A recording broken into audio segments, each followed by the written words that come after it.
This is step by step my exact social media marketing strategy and exactly what I would be coaching you on if we were sitting down and you were asking me questions about how to create a social media marketing strategy for your passive income business. This is exactly what I would tell you. First up, there are 3 things that I value in a marketing strategy as someone who has been in business for 10 years now and has been doing online business for 5 years. These are the things that I value, okay? Number 1 is it has to be incredibly simple and fast to create. I am not someone who wants to spend her entire time marketing her business. I have other things to do. I work part-time hours. I'm a busy mom. I don't have time to spend hours creating one short form video or one long form video. It needs to be fast, simple to create, easy for my brain to know what to do. That's what I really value. Number 2 is that it needs to lead to conversions for my business. I don't want just likes. I don't want to just go viral. I really want it to actually lead to people opting into my email list is my number 1 goal, because if you look at social media as being that place where people find you and that it drives everybody to become a lead for your business, AKA if you're selling courses, digital products, that means they're getting on your email list, which is where you're going to sell to them. That is what I am looking for, okay? When I am creating a social media strategy, that is my number 1 goal. I need it to actually convert to leads. I'm not just posting for fun. It needs to actually be leads. Number 3 is that my social media strategy, when it comes to something that is so powerful, especially right now, what's working, is it needs to create curiosity and connection with my hottest leads. Those are the 2 main pillars. When I look back over the past 10 years of my marketing, what has been so consistent, even with the ups and downs, the changes, the new platforms, the new additions, 2 things that have remained so incredibly stable is creating that curiosity and that connection with my warm audience and people falling in love with me as a person, who I am, what I stand for. And as long as those 2 things are pointing people to become leads, that is my goal, okay? Okay, so let me break down for you what are the main types of content that we are going to be creating. Like whenever we're talking about social media, one of the first things is what platform should I be posting on? What types of content should I be creating? So these are the main things that I'm thinking about for my strategy. What am I going to be creating that hits all of these points? Number 1, you want to make sure that you have at least one platform that you own. And what I mean by that is you own the list of people who follow you, subscribe to you on that platform. So really this is going to be your email list. There's not really much else that you can do this with.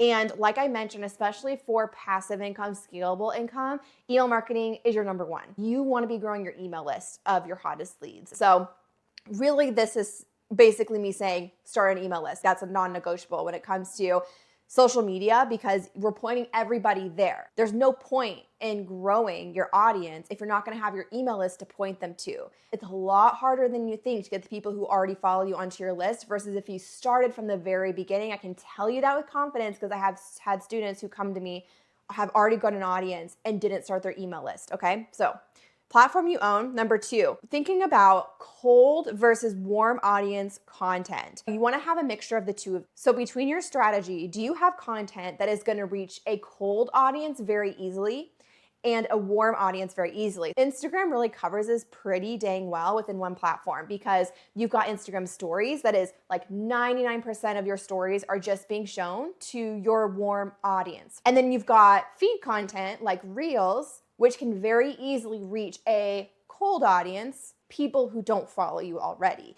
And so in your strategy overall, you want to make sure you're hitting those 2 points. You can easily reach a cold audience. You're getting new leads in the door in some way. YouTube does a really good job of this as well, of reaching warm and cold people. But whatever platforms you're on, making sure you're hitting both of those things.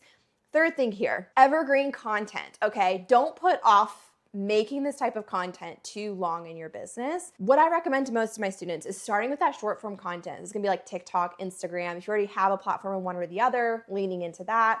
And then as you start to get a handle on that and feel really confident, don't put off making evergreen content too long because it does take longer to build. But as time goes on and you start to see traction, that traction keeps going even when you decide you want to take breaks. Like if you want to stay off Instagram for a month, you can do that because your evergreen content is going to continue to perform well for you and get you in front of new people.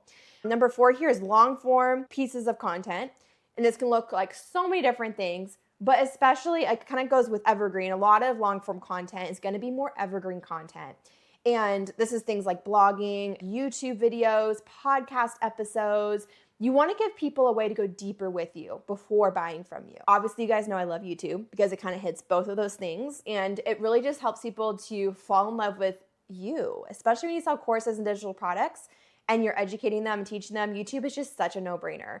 Podcast is similar, but they can't see you and it has a little bit less inherent reach within the platform. You have to do some other things to like take that episode and repurpose it into other types of content like a blog. So examples of pairings of what I recommend to my students that kind of hits on all these different things would be things like doing Instagram and YouTube, or Instagram and a podcast, or Instagram and a blog, TikTok and a blog, or TikTok and YouTube. So starting with that first platform that's more short form and then eventually adding in that second long form, and you can ride those two things out forever. And I actually have visuals on all of this and more examples of like the type of content to be hitting in my free passive income guide. It's brand new. You're going to absolutely love it. It's 34 pages long of my content strategy and also other things that I'm implementing to make passive income in my business.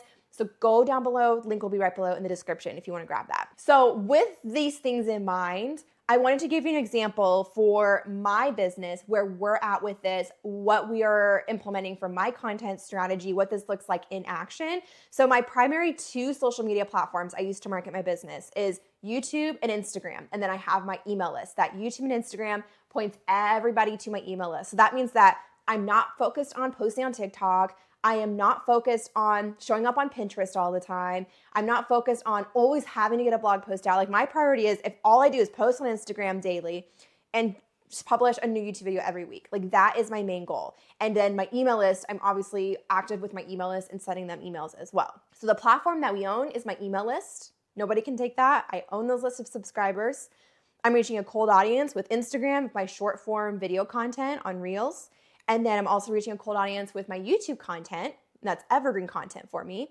I'm reaching my warm audience, mostly with Instagram stories and my email list. My email list are my hottest list of potential buyers. Past that, like a lot of other content that you see me put out. If I put out Pinterest pins, if I put out a blog, a lot of that content is originating from the YouTube video I create. So like this video I'm creating right now, I actually have a custom AI assistant I've created that I drop my transcript into, and it gives me a formatted SEO optimized blog post that I do very little tweaking to and upload to my blog. And that sounds like me. It doesn't sound like ChatGPT or anything. My YouTube videos right now, I take those and immediately just republish the audio onto my podcast. Since I already have that going, since I already have that there, it's such an easy way for me to get it in front of more people with extremely limited effort. I also take my YouTube content and I also like sneakily repurposing it into so many other pieces of content on my other platforms, like sending it in emails to my email newsletter, whether it's like a nurture email or pointing people to the new YouTube video. I'm also doing like Instagram Reels, turning it into captions. I have another AI assistant I've created that allows me to get Instagram post ideas, Instagram captions, things like that from that transcript and the things that I say in my YouTube content. So really like having that long form piece of content that everything comes off of is so incredibly helpful too, especially in those weeks where you want lighter weeks, or maybe even have a team member, an assistant help create some of that content. It can come from this YouTube video you've put your time and effort into making, and that sounds so much like you, your brand voice, and it can easily take that and repurpose. Okay, and then when it comes to your social media strategy, the next thing we're usually thinking about besides like what to post on and how often to post is what are my content ideas going to be? Especially as a business owner, what should I be focused on? And really the main thing that I want you to think about first and start with, and not that you can't do more later, but think about one main funnel for one offer that you can go all in on. And so what I mean by this is we're essentially going to start with what's your paid offer you're going to sell in the end first, and we're going to reverse engineer everything, okay? So what's your paid passive offer? What's the course or digital product that you want to sell in the end? That's step number one. Figure out what that is, right? Step number two is how are you going to sell that offer? And what I recommend here, because social media, we are pointing people, like it's about lead gen, right? It's not about just selling directly on social for the most part. We want to take that person and how do we turn them into a lead that then is going to sell them our product? How we're going to do that is some sort of automation, funnel. And you can do that in so many ways. It could be a tripwire, meaning someone downloads a free opt-in from you and immediately is pitched your offer. It could be an automated email sequence. I typically don't do ones longer than like a week, but you can do that. An evergreen webinar. Those are some of my favorite, especially for offers that are like $150 up to like $1,000. Those are incredible. That's the second thing you got to ask yourself. Once you know what that is, then we're going to create your email opt-in. Okay, so back it up one more step. That's going to trigger this funnel. And what's going to make sense for that email opt-in to be? So for example, when I was selling my Reels mini course, my email opt-in was my free Reels class, how to grow your reach, your followers, and customers with Reels. Those are such clear objectives and things that people, like if you're interested in that, you are going to be the ideal person to pitch my course to. So it needs to be directly related so that when they're being sold that paid offer, it just makes complete and total sense and they are the right person. And if they are opting in, also the right time because they're interested in that topic. So deciding what that email opt-in is going to be can be so many different things.